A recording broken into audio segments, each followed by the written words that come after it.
All right, let's get right into it. Imagine you're 22, dead broke, and the only thing standing between your mom, your little sister, and disaster is you. Yeah, that's where I was. And if you think you know what desperation feels like, try running on 3 hours of sleep, juggling two jobs, and watching your mother's cancer meds run out while your little sister's college dreams circle the drain. That's the kind of pressure that ages you from the inside out. You know what I mean? So when I tell you what happened next, you gotta promise not to judge, at least not until you've walked a mile in these shoes. Because I did something most people would call crazy or maybe even shameful. But if you've ever done the wrong thing for the right reasons, you'll get it. Let me back up. SEC Dearborn, Michigan was always busy, always humming, but for me, it felt like a cage. My name's Zayn Malik, and every day was a race against the clock and the Bills Uber during the day, halal grocery at night, online classes squeezed in whenever I could keep my eyes open. My dad was gone, lost to a factory accident 3 years back, and my mom, Khadijah, was getting sicker by the week. Aaliyah, my kid sister, she had this dream of being a doctor, but we could barely pay for her books, much less tuition. Debt collectors called like clockwork, and I swear, every ring was just another nail in my coffin. Anyway, one gray afternoon, I ducked into this little tea shop, just needed a minute to breathe, you know? I was counting out coins for the cheapest chai in town when I felt eyes on me. I looked up, and there she was, a woman dressed like royalty, jet black abaya, diamonds at her scarf, posture so straight it made me sit up too. She says, "Are you Zayn Malik?" Just like she already knew the answer. And when I say yes, she doesn't even blink. I know what you're going through. Now, I'm thinking, lady, how could you possibly? But then she says something that makes my skin crawl. What if I told you I can change everything for you? And I'm sitting there, a broke kid with nothing to lose, wondering if she's for real or just toying with me. She tells me her name is Safia Aurman, that she's a businesswoman, lost her husband years ago, and she's got more money than she knows what to do with. But here's the kicker: she wants to marry me.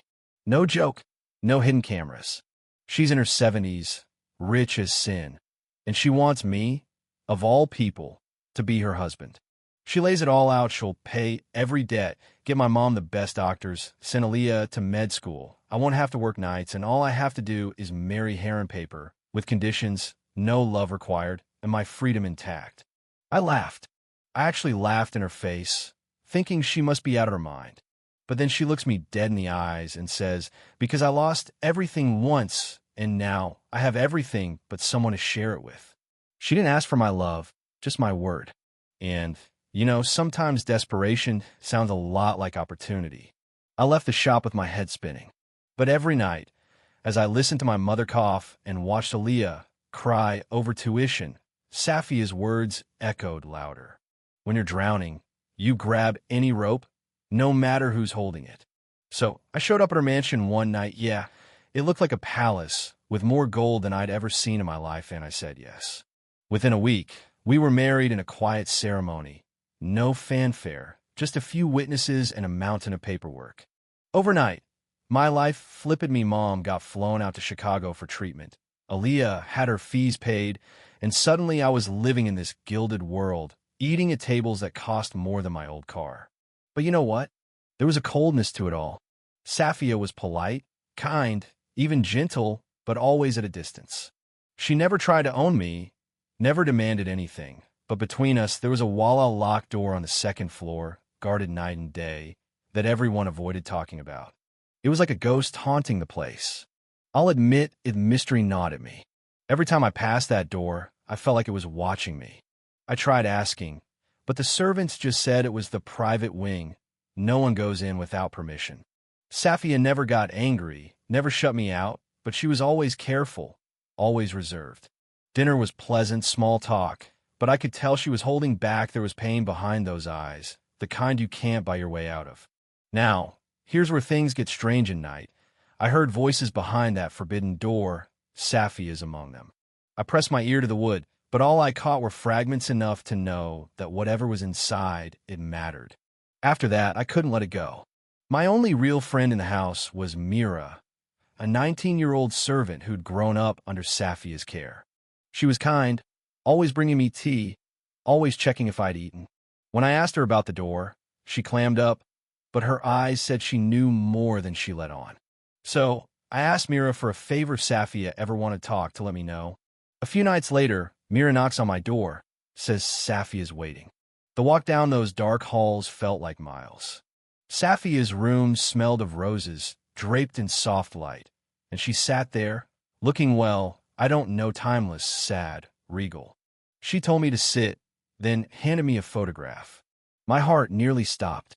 In the photo was a man who looked just like me, standing next to a young Safia. My father. Turns out, before he married my mother, my dad and Safia were close, maybe too close. She loved him, and he broke her heart, laughed at her offer of marriage, left her to nurse a wound that never really healed. That's when she hit me with the truth at first. Marrying me was about revenge. She wanted to trap me the way she felt trapped, make me feel powerless, just like my dad had made her feel. But, she said, something changed. My kindness, my respect, it wore down her anger. She didn't want to control me anymore. She just wanted me to see her. And then, almost like a test, she handed me the key to that forbidden door. You want the truth? Go look for yourself. That key felt like it weighed 1,000 pounds. When the house was finally quiet, I unlocked the door and stepped into a room frozen in time, letters, photographs, memories of a love that never happened, and years of unanswered letters to my father. She'd kept them all, hidden away, guarding the pain. There was even a will she'd left everything to me, not out of obligation, but because, in her words, I gave her hope again. I wish I could say I knew what to do next, but honestly, I just stood there, broken and grateful and angry all at once. Safia and I talked all night, two scarred souls finally letting it all out, and by dawn, something between us softened like forgiveness, or at least understanding. But life isn't a fairy tale. Weeks later, Safia got sick, her heart finally giving out. I sat by her bed until the end, and in her last breath, she thanked me for making her feel young again, even just for a little while. At her funeral, people spoke of her wealth, her power, her generosity, but only I knew the whole story, the pain, the longing, the love that twisted itself into something new. After the dust settled, it was Mira who stayed by my side. She was always there, steady, patient, never asking for anything. One day, I saw her in the garden, tending to a dying jasmine vine. She told me this place was her only home, that Safia gave her shelter, but I gave it peace. You know how sometimes you don't see what's right in front of you? It took losing everything to realize what I had. Mira and I started talking, really talking. She wanted to be a teacher, she said, but her life had always been about serving others. I want to change that. I wanted to give her the choice, the freedom I never had. Under the moonlight, after prayer, I asked her to be part of my life, not as a replacement for anyone, but because she made this house feel like home. She said yes, eyes shining with tears. We married quietly, no big show, just love and gratitude and prayers for Safia's soul. Now, this house is full of life. Me mom is healthy. Aaliyah is thriving in med school. And Mira, she's going to be a mother soon. The old, haunted rooms have become libraries, gardens, and nurseries. The pain is still there, but it's softened, reshaped into something that feels a lot like hope. So yeah, I married a 70-year-old woman for money. But what started as a transaction turned into the wildest, most complicated, most redemptive ride of my life. Sometimes you think you're selling your soul, but really, you're just finding your way home. Now, it's your turn. Tell me, would you have done the same in my shoes? Where do you draw the line between sacrifice and self-interest, between justice and forgiveness? Drop your thoughts below. Let's see whose side you're on, because if this story proves anything, it's that real life never fits into simple boxes. And if this tale made you feel something, hit that like, share it with a friend, and stick around. There's always another story just waiting to be told.